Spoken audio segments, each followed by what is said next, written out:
Vous écoutez le podcast fiction des enfants de Gaïa. Au commencement était Gaïa, mère créatrice de la terre et des cieux, origine de toute vie. Elle façonna d'abord les 12 divinités, êtres majestueux dotés de pouvoirs extraordinaires. Vinrent ensuite les humains, fragiles et modestes, mais pleins de potentiel. Les premiers n'acceptèrent pas les seconds. Une guerre fratricide menaça d'anéantir tous les enfants de Gaïa. Gaïa entra alors dans une colère folle et exila les 12 divinités loin de la terre qui fut confiée aux humains. Où furent-elles exilées ? Jusqu'à quand ? Pourront-elles ou voudront-elles revenir un jour sur terre ? Ceci est le témoignage de Vic, 7e divinité, 7e née de Gaïa. Aucun traumavertissement. Ah, mais t'es là ? Alors ça c'est pas normal. Maman avait demandé à Jabda de nous séparer. Est-ce que ça veut dire que c'est fini ? Qu'on va retourner sur Terre ? Oh, tu me demandes si j'en aurais envie, moi ? J'ai une question. Est-ce qu'on est obligé de retourner sur Terre, je veux dire ? Et j'ai aussi une autre question. Est-ce qu'on doit répondre maintenant ? Parce que je suis pas sûre, en fait. Je suis bien ici. Ici, il n'y a pas d'étiquette à coller, pas de case dans laquelle on doit se forcer à rentrer. Comme il n'y a personne, il n'y a pas de comparaison, tu vois. Ni mieux, ni pire, ni semblable, ni différent. Et je suis pas obligée de faire semblant pour me sentir à ma place, tu vois. Et ça, j'aurais pas cru que ça serait si reposant. Ah, tu veux que je me présente ? Mais pourquoi ? Tu me connais ? Ah, c'est pour un projet, ok. Bon alors, je m'appelle Vic. Enfin, tout le monde m'appelle Vic, alors... est-ce que ça te va ? Ok. Est-ce que moi je peux te poser une question ? Je voudrais savoir si tu l'aimes bien, toi, Jabda. Ah oui, c'est sûr, il est difficile à cerner. C'est un peu le passeur entre les mondes.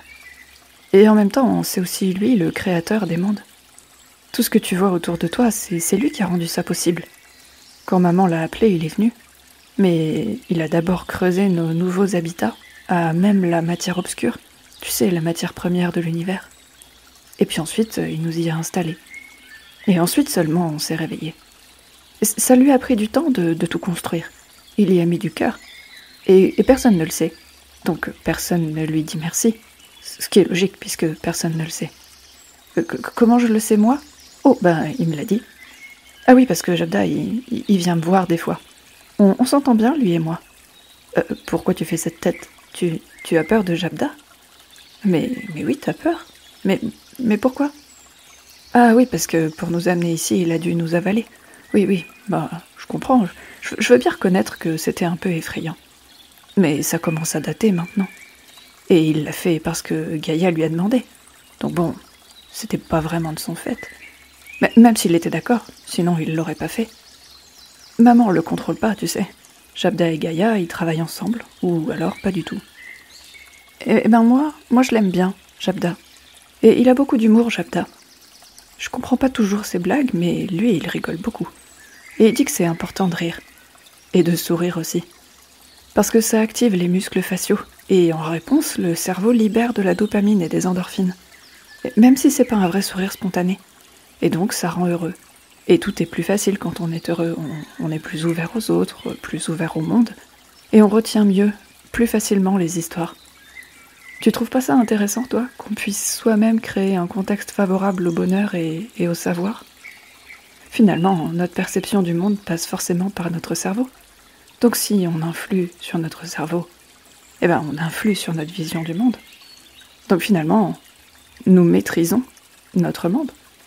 Donc, s'il nous semble si triste, c'est parce que nous le regardons avec tristesse. Et nous, les divinités, nous, on peut modeler le réel selon nos désirs. Donc, on a une grande responsabilité sur l'état actuel du monde. Alors, bien sûr, si on est trop nombreux, ou bien pas d'accord, il est possible que les intentions se croisent et se contredisent, et alors le résultat devient incertain. Mais si on était tous d'accord, ne serait-ce que sur une direction globale, tu vois. Si on travaillait ensemble, comme Gaïa et Jabda, alors je pense qu'on pourrait faire de grandes choses. Déjà, si toutes les divinités souriaient plus, le monde, l'univers, serait plus beau. Tu crois pas ? On devrait plus sourire et moins se disputer. Je crois que dans un monde où on sourirait tous, un monde où les choses seraient donc plus belles, je voudrais bien retourner dans ce monde-là. Un monde où on regarde à peu près dans la même direction. Un monde où on peut se donner la main sans craindre qu'on nous la coupe, tu vois. Peut-être que ce sera ça le moment où on pourra revenir sur Terre.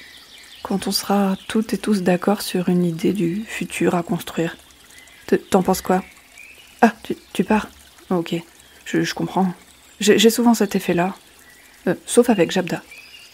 Jabda, il aime bien discuter avec moi. Et moi, j'aime bien discuter avec lui. On se comprend, tu vois. Lui non plus, il rentre dans aucune case.